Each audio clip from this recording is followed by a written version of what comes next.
Hi, Johnny. I want to apologize first of all for taking a little time to get this back to you. I was having some technical problems um, with the software, so it should be okay now. So let's take a look at what you wrote in this new set of essays. This is about online communication versus face-to-face meetings. Let's see what you said. Experts throughout both the developing and developed world have debated whether online interactions in the office have brought more positive or negative outcomes to the company. This essay will discuss both sides using examples to demonstrate points and prove arguments.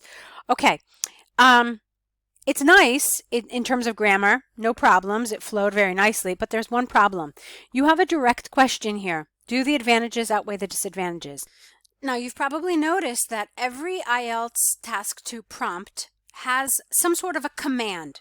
Okay, so it's either to what extent do you agree or disagree, it's discuss advantages and disadvantages and give your opinion, or in this case, it's do the advantages outweigh the disadvantages. Whatever that command is, it's always a very good idea to answer it in your introduction. The reason for that is that if you look at the band descriptors for Task 2 under Task Response, at band 7, it says that the essay presents a clear position throughout the response.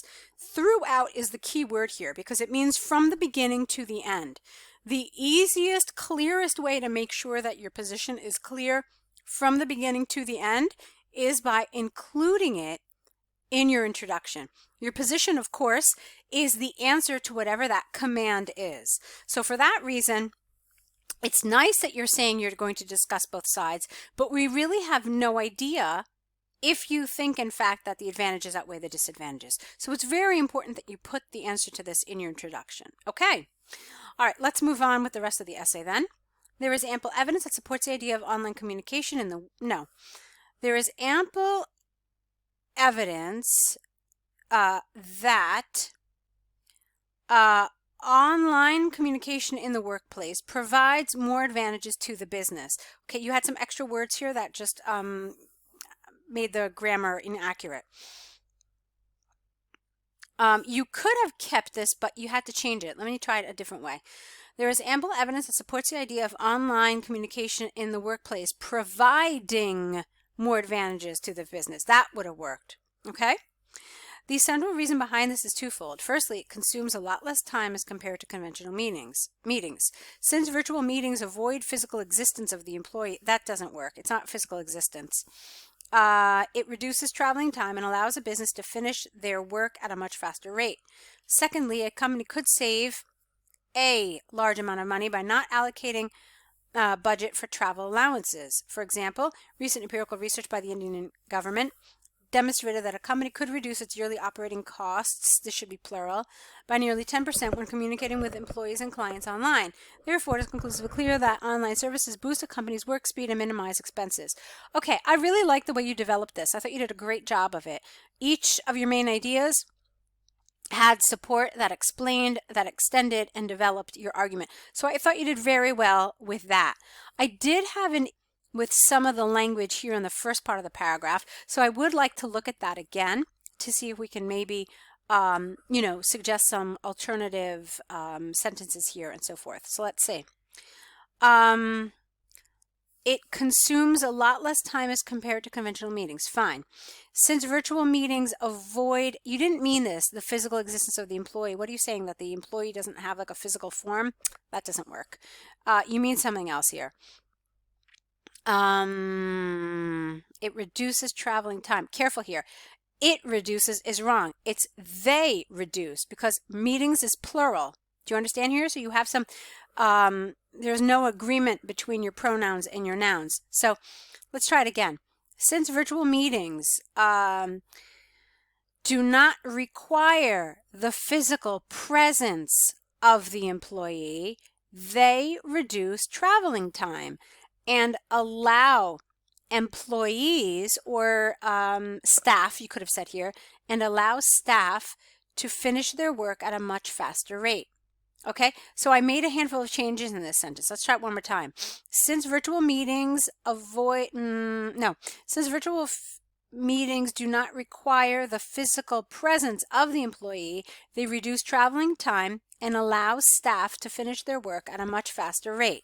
Okay, so you can see that this sentence had a number of problems, but you know, they were problems that we could easily solve with just changing around a few things. Okay.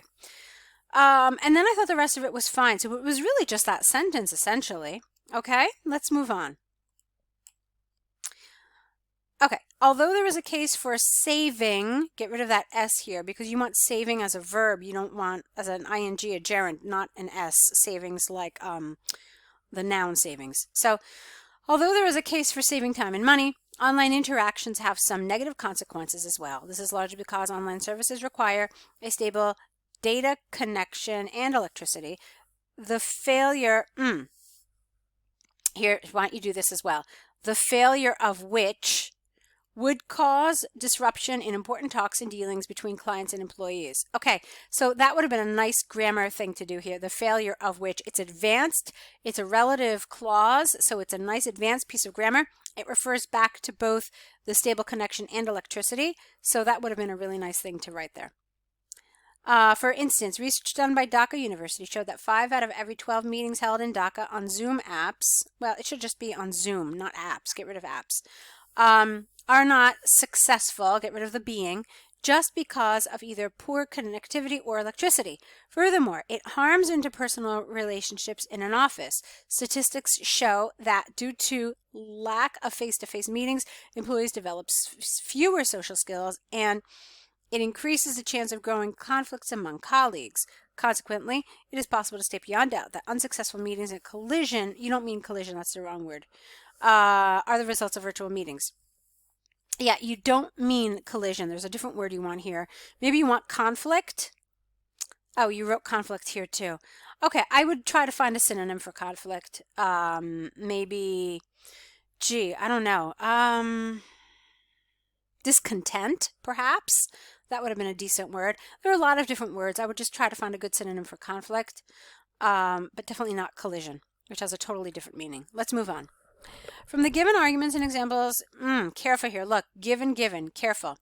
So, from the above arguments and examples given, although electronic communications can disrupt decent interactions and be detrimental to personal relationships in an office, I firmly believe that the benefits are invaluable for the businesses to help cut costs and preserve time, not preserving, because it's to help cut and to help preserve.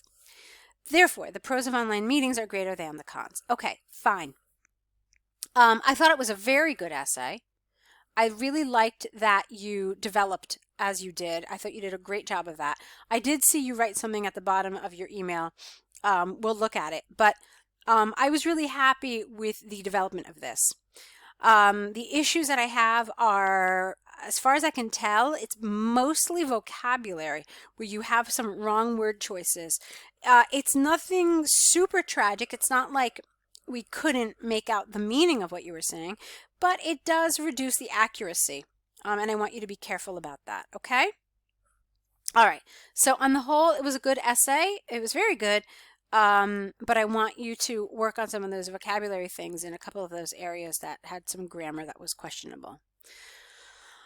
All right, let's move on to your letter about this job. Let's say, Dear Sir, I have been doing a temporary job in your company for the last 4 years, and I am writing in response to the advert for a full-time position in accounting department in the Daily Star newspaper. Okay, I want to change some things around here because some of the language, again, was a little awkward. This feels a little strange to me. First of all, I would have reversed the content of these two sentences. I would have started by saying that you were writing regarding a full-time position, and then explain that you have been working in a temporary job. So reverse those two ideas, okay? And then, like I said, some of the language was a little off, so let's try it one more time with this. Dear Sir, I am writing in response to the advert for a full-time position in the accounting department in the Daily Star newspaper, dated this. As you may know, I have been working in a temporary job in your company for the last 4 years, full stop, okay? Or you could have said, and I would like to be considered for the full-time position. That would have been nice too, Okay, but to me, organizing your ideas and your sentences like this is a better overall strategy.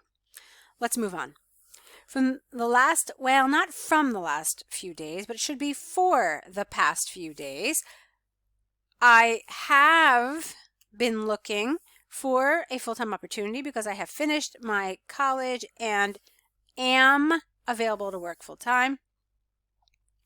As I did my graduation in accounting, all right, this is again the wrong word, as I received my degree in accounting and have some practical knowledge in it, I think it would be a great opportunity for me to apply for this position.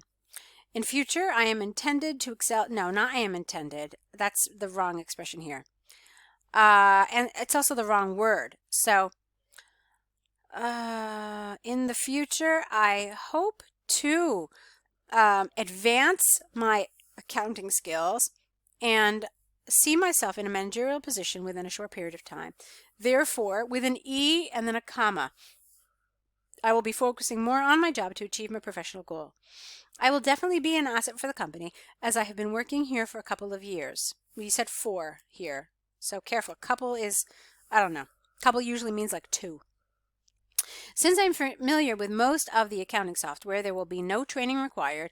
And careful. You need an I here because you don't have the same subject. There will be no training required, and I have also made some financial reports myself under the supervision of my senior accounting manager.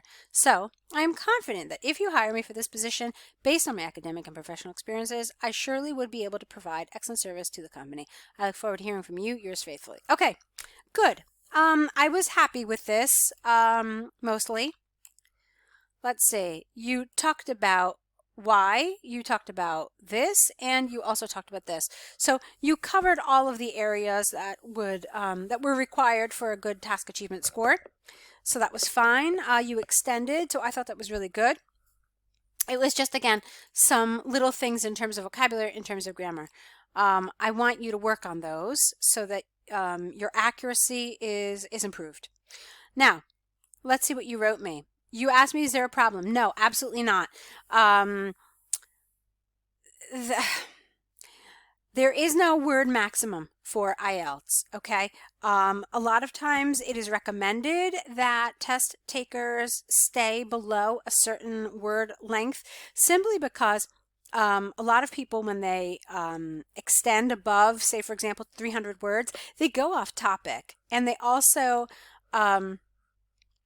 basically open themselves up to more mistakes, okay? So this is one of the reasons why it's suggested to keep your word count up to a certain point. However, IELTS does not have a word maximum. And in fact, from my experience, you do need to go above 300 words in order to write a really well-developed essay, and which you can see here too. I told you that I did agree with your development. I thought that the length and the content of the development was actually quite good. I didn't do a word count to see where you were, but I think that you definitely have the right idea in terms of how much you need to write to have a well-developed essay. As for the time constraint is really just a matter of practice, I am afraid. I don't really have any sort of clear-cut solution for you. Once you really become comfortable with the template, and you can just kind of use it without having to give it any thought, I think it will help with your time. You might have been able to cut out some words here. This did feel a little long. In fact, you know what? Let me just do a quick word count for you. Let's see. Come on. Right here. These are the words that are counted. Oh, hold on. I have to enable editing to see your word count, and then we can talk about that a little. Okay, it's 218 words. So, it's okay. I mean, I wouldn't say it was too long. I want to look now at your second question. You asked if we could give you a template or given structure for letter writing. I find it more difficult to write a letter because I get stuck in the beginning of each bullet point. Okay, basically, there is no template because each letter is very different. What you should kind of take as a rule of thumb is that this organization here is a really great outline, which is what you used. Remember that in a formal letter, we always start with the reason why we're writing. Okay? In an informal letter, this is different. In an informal letter, you want to typically start with some sort of pleasantry, asking how your friend is, saying, oh, it's been such a long time since we've spoken to each other. You want to start with some kind of pleasantry like this, and the language is obviously quite different. But in a formal letter, it's a good idea to start with, I am writing, etc., etc. Okay? And then develop each of the bullets. I thought the way you developed this was absolutely fine. So no, I don't have a template for you that I can provide. You always want to make sure that you have an appropriate closing, much as you did here. I look forward to hearing from you. This was also a nice way to end it. So I think you're on the right track. I don't really have any major suggestions for you. Maybe I will when we get to your informal letters, or as we see more, if I kind of uncover some issues that I find in your writing, then we can talk about them there. But for now, I think you're definitely on the right track. Okay, so good job. Work on those vocabulary issues that we talked about, as well as some of the grammar. Okay, and you're doing well. So good luck to you on your next set.